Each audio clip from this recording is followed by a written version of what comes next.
आज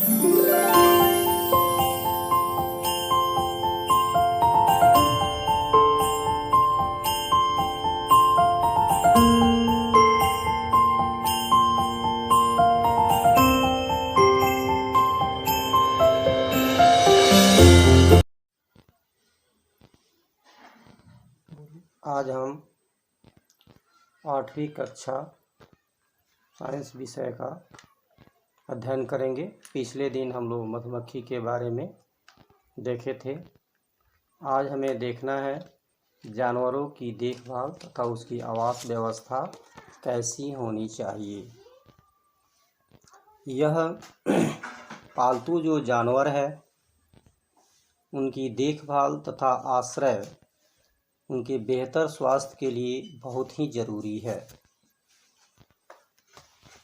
यदि हम उनके आश्रय और स्वास्थ्य पर विशेष रूप से ध्यान नहीं देते हैं तो जानवर रोग ग्रसित हो जाते हैं।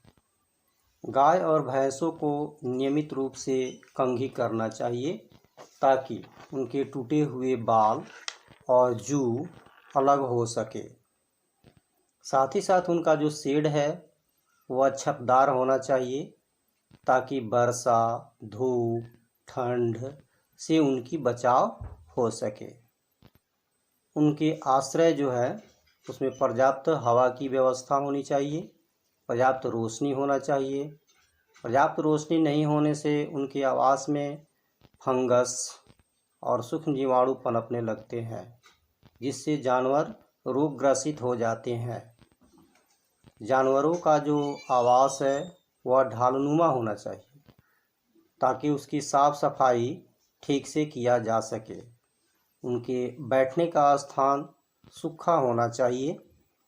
उनके खाने का जो आवास है स्थान है वह भी ठीक ढंग से बना होना चाहिए जहाँ पर्याप्त मात्रा में हवा, प्रकाश सब कुछ मिल सके। तो यह पालतू जानवरों के लिए बहुत ही ज़रूरी होता है। यह बतलाता है कि पालतू जानवरों की जब उचित देखभाल की जाती है तभी हमें उससे पर्याप्त दूध प्राप्त हो पाते हैं। अब रहा कि उसमें रोगों से बचाव कैसे किया जा सकता है। रोगों से बचाव के बारे में पिछले दिन भी हमने आपको बताया है कि कैसे करना चाहिए। यहाँ मुख्य रूप से जानवरों को साफ सुथरे आश्रय में रखना चाहिए। इससे रोगों का खतरा कम रहता है। जानवरों को नियमित रूप से स्नान कराना चाहिए। उनके भोजन में पोषक पदार्थ होना चाहिए तथा स्वच्छ जल उन्हें पिलाना चाहिए।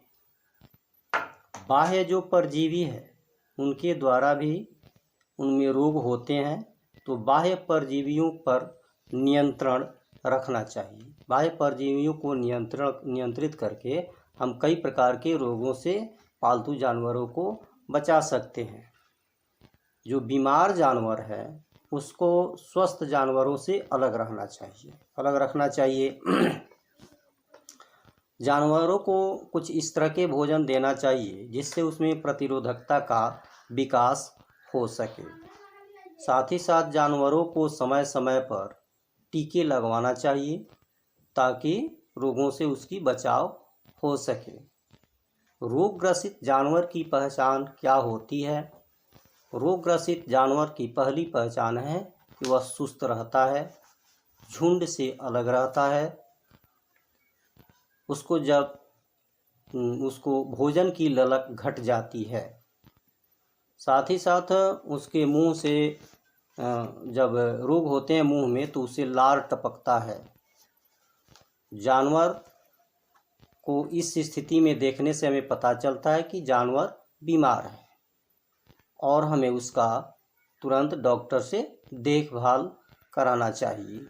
तो ये हुआ जानवरों को रोगों से बचाव।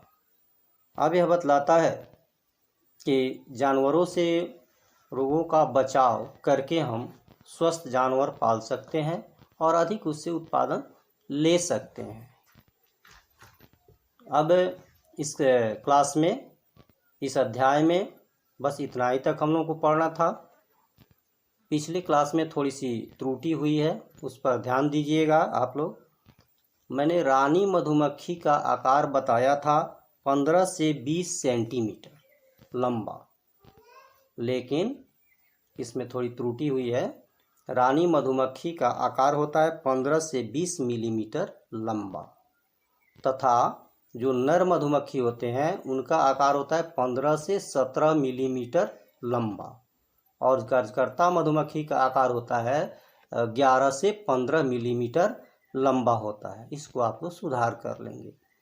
होमवर्क के रूप में आप लोग कल तैयार करके आएंगे, पालतू जानवरों की देखभाल तथा आवास व्यवस्था कैसी होनी चाहिए, जानवरों को रोगों से बचाने के लिए हमें क्या क्या उपाय करना चाहिए। ये दोनों प्रश्न आप हल करके लाएंगे।